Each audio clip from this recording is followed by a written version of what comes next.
سے سنگاپور سے لے کے ہم چائنا کو دے رہے ہیں، اور ہم نے وہاں سے CPEC China Pakistan economic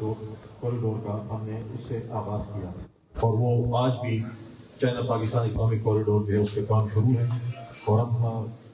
بڑے خوش نصیب ہیں کہ چائنا نے ہمیں اس قسم کا ایک پروجیکٹ دیا جو آگے چلتا ہے۔ اس کے بعد آپ دیکھیں کہ صوبوں کی شکایات 18ویں تدوین کے بعد ہم نے صوبائی خود مختاری کی بات کی۔ ہمیں بہت سے شکایتیں ہوئی، بہت سے لوگوں نے کہا کہ جی آپ خیبر پختونخوا نہ بنائیں، یہاں پہ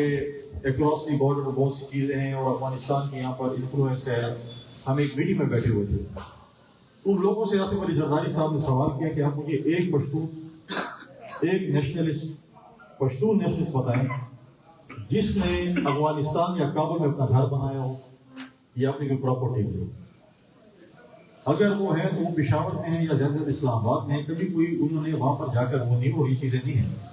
اور ہم نے اس پہ NFC ایوارڈ دیا، صوبائی خود مختاری ہوئی، صوبے کو نام دیا، ایک پہچان دی، اور پھر اس وقت ایک دہشت گردی کے خلاف جنگ شروع ہوئی۔ ہم نے NFC ایوارڈ میں 1% سب صوبوں سے ہم نے وہ کر کے 1% ہم نے وار آن ٹیرر کے لیے دیا، جو کہ فارمر فاٹا آج کل ہمارے جو ہے اس کو ہم نے دیا تھا کہ وار آن ٹیرر پہ خرچ ہو۔ جو افسوسناک بات یہ ہے کہ وہ وار آن ٹیرر پہ خرچ نہ ہو سکے اور نہیں ہوئے، اور جو ہماری کمٹمنٹ تھی، ریاست کی کمٹمنٹ تھی فارمر فاٹا کے ساتھ کہ ہم سالانہ آپ کو 100 ارب روپے ڈیولپمنٹ اسکیم دیں گے تاکہ آپ پاکستان کے باقی صوبوں یا پاکستان کے باقی کے ساتھ آپ مل سکیں اور آپ اس کا جو ہے مقابلہ کر سکیں، جو کہ انفارچونیٹلی جو ہے وہ چیزیں نہیں ہو سکی۔ میں جس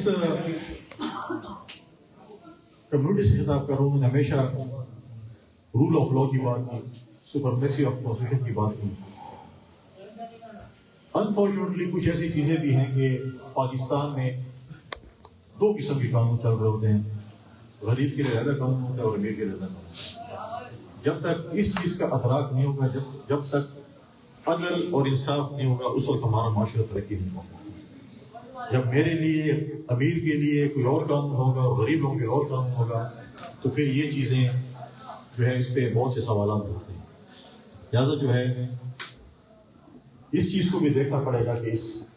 عدل اور انصاف کے پیمانے کو جو ہے وہ برابر رکھنا پڑے گا۔ ہر چیز کے لیے ہم بات کرتے ہیں، اگر ہم جائیں سعودی عربیہ کی بات کریں، ہم کہتے ہیں کہ سعودی میں قانون اگر آپ نے چوری کر لی، آپ نے یہ کام کر لیا، یہ چیز ہے، اس میں کوئی نہیں دیکھتا کہ یہ امیر ہے غریب ہے، ان کے ساتھ کوئی سلوک ہوتا ہے۔ لیکن یہاں پر جو ہے انفارچونیٹلی یہ چیزیں نہیں ہیں۔ اور پاکستان پیپلز پارٹی کی جب بھی حکومت آئی، اگر آپ ماضی میں دیکھیں 2008 میں حکومت آئی، ہم نے وکلاء کمیونٹی کے لیے ہمیشہ ہم نے ان کو صف اول میں رکھا۔ ہم نے ہمارے دور میں 2 چیئرمین سینٹ بنے، اور دونوں چیئرمین سینٹ کا تعلق جو ہے وہ آپ کی کمیونٹی کے ساتھ ہے، چاہے وہ نیب بخاری صاحب تھے، چاہے فاروق نائک صاحب تھے، چاہے نیب بخاری صاحب تھے۔ پھر ہم نے صوبوں کے گورنر بھی جو ہیں آپ کی کمیونٹی سے رکھے، چاہے وہ مسعود کوثر صاحب تھے، چاہے وہ کوثر صاحب تھے۔ تو ہم نے ہمیشہ کوشش کی کہ ہم لوئر کمیونٹی سے جو ہے ایسی چیزوں میں، کیونکہ کانسٹیٹیوشن چیزیں کانسٹیٹیوشن کے حوالے سے ہوتی ہیں، تو آپ کے جو ہے کمیونٹی کو اس پہ جو ہے وہ رکھیں۔ پاکستان پیپلز پارٹی اس وقت الیکشن مہم میں سمجھتا ہوں کہ واحد پولیٹیکل پارٹی ہوگی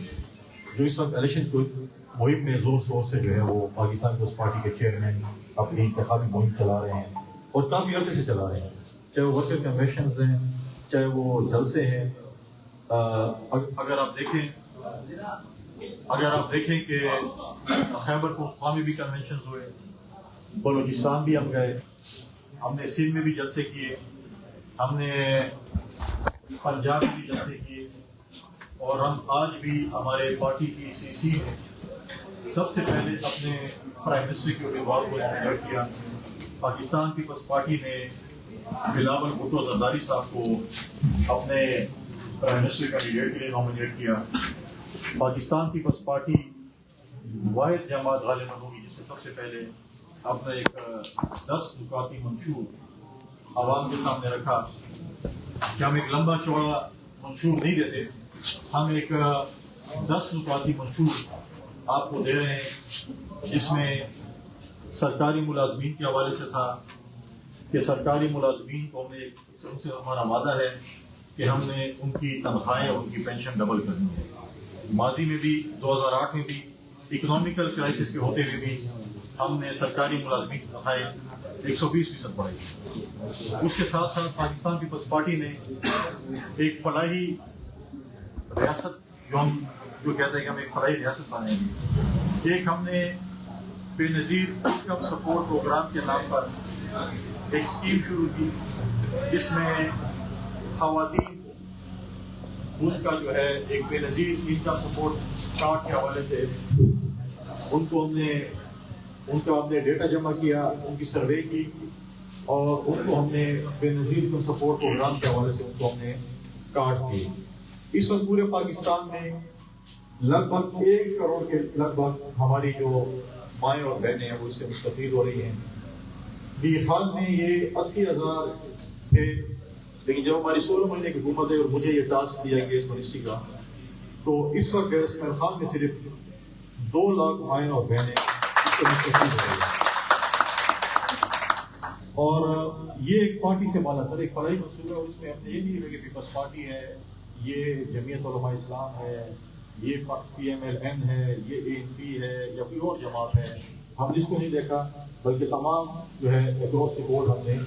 اپنے خان کے اور پورے پاکستان کے لوگوں کو دے. اس کے ساتھ ساتھ اس اسکیم میں پہلے 7,000 ملتے تھے ان کو 3 مہینے میں, ابھی ہم نے ان کو 9,000 تک کر دیا. اور ان کے بچوں کو جو کہ فارم لین ہے ان کی اسکول فیس 2,500 بچی کو اور 2,000 بچے کو ہم ان کی اسکول فیس بھی دے رہے ہیں. اور ہمارا منشور میں ہے کہ ہم ہر غریب گھر تک بے نظیر کو سپورٹ پروگرام کا کارڈ پہنچائیں گے. اس کی جو قسط ہے اس کو ہم ڈبل کریں گے اور ساتھ ساتھ جو ہے ہم باقی جو بھی ہم ان کو سہولیات اس طریقے سے اس میں ورلڈ فوڈ پروگرام کی طرف سے ہم نے ان کو شروع کیا ہوا جو ایک 2 سال کے بچے حاملہ خواتین اور 2 سال کے بچوں عمر تک کے بچوں کو بے نظیر کا سپورٹ پروگرام کے بینیفٹ کو سپورٹ کیا. اس کے ساتھ ساتھ کچھ ایسے تھے کہ پچھلی حکومت میں 9 لاکھ کا بے نظیر کا سپورٹ پروگرام کے بند کر دیے اور اس سے بند کیے گئے کہ جو حج عمرے پہ کیا ہے, جس نے موبائل پہ لوڈ کیا ہے 1,000 روپے کا, جس نے پاسپورٹ بنانے سے کیا ہے, وہ بند ہوئے. ہم نے وہ کھولنا شروع کیے اور 4.5 لاکھ کا تقریباً کر چکے ہیں اور باقی کی طرف بھی ہماری وہ ہے کہ وہ بھی کھلے اور وہ پروسیس میں چل رہے ہیں اور سروے بھی ساتھ ساتھ جو ہے اس کی چل رہی ہے.